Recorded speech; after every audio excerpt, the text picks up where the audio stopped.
Hello guys, and welcome to Scary Stories with Dudey Rhino. This is the show where you email in your scary stories, whether it be a ghost sighting, alien abduction, a stalker, anything that is considered terrifying or unsettling. For a chance for your story to be read out, email them to me at dudeystories@gmail.com. I'm pretty sure I saw the Rake. Sarah emails in saying, "Okay, so this is going to be long.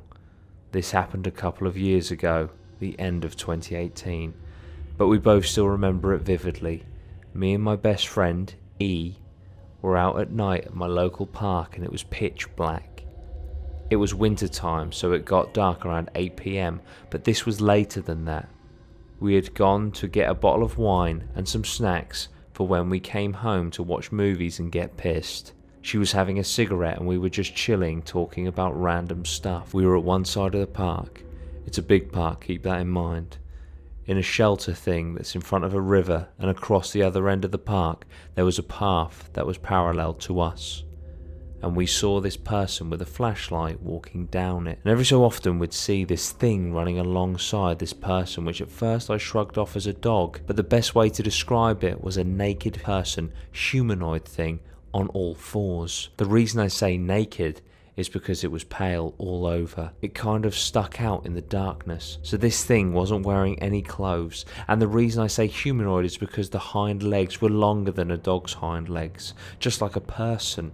And it was running as if you'd imagine a person on all fours to run if they had ran on all fours their whole life. This kind of spooked me, and I told E, that dog looks like the Rake.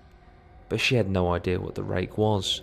Being into all creepy story stuff, I told her the gist of the creepypasta, the Rake, and after a quick Google to see what it looked like, she told me the thing we were seeing looked like it too, which confirmed I wasn't seeing things. After a few minutes of freaking ourselves out, we looked back over to see the person with the flashlight and the weird naked person on all fours disappear behind an abandoned toilet block, and right behind there is an exit to the park, so we just assumed they'd left. Suddenly the flashlight is shining in our direction and stops right on us as if they were trying to get a good look at us. I figured they saw the light from E's cigarette, so I told her to put it out, and she did. Next thing we know, the person holding the flashlight and the weird Rake looking creature is heading in our direction. Remember how I said this park is big? Well, to get from one side to the other it would take at least 5 minutes by walking, and where we were sat at the shelter there was a skate park directly in front, and this person in the Rake resembling creature was already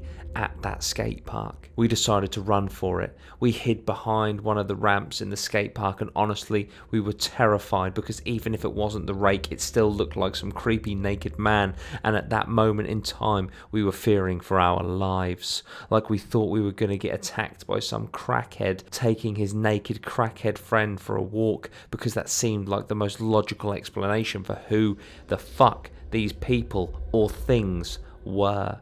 After they caught up to us, we bolted towards the other end of the park where we originally saw them, underneath some streetlights. Unfortunately for me, there was a circus in the field a few days prior, and me being in my high heel boots meant I kept getting stuck in the ground and falling over, and this honestly made my fear 100 times worse. I remember thinking, I'm that girl who dies first in every horror movie ever. Well, when we went to the other side with our hearts in our throats and my toes absolutely throbbing because I fell over and got my feet stuck, I somehow managed to make my toes bleed underneath my toenails, so I was in agony. We waited to see them come around the skate park and shine their light on us once more, and we waited for what seemed like forever, but they never did. They literally vanished. I figured they must have gone across a bridge over the river, and we just booted it out of there because, in all honesty, we didn't want to wait around any longer to find out if they'd appear again. It wasn't until I went back a few weeks later to relay to another friend, N, about what happened that I realised there is no bridge and no possible way to get across or disappear from around the skate park without me and E seeing them. I honest to God have no explanation for this, and I'm not one to believe creepypastas, but it honestly looked like the Rake and ran like you'd imagine it to, and we both saw it, so at least I know I'm not seeing things. So there we go, guys. Did Sarah come across the Rake? What is a logical explanation for this sighting? What could it possibly be? Were they in any danger? Let me know your thoughts down below. If you would like your story read on this channel, then email them to dudeystories@gmail.com. Personally, the longer the better. The more detail, the better. Thank you so much. Thank you to Sarah for emailing this in. Thank you to everyone who has emailed in their stories so far. The response has been absolutely amazing. I really appreciate it. I will see you next time. Sweet one, geese.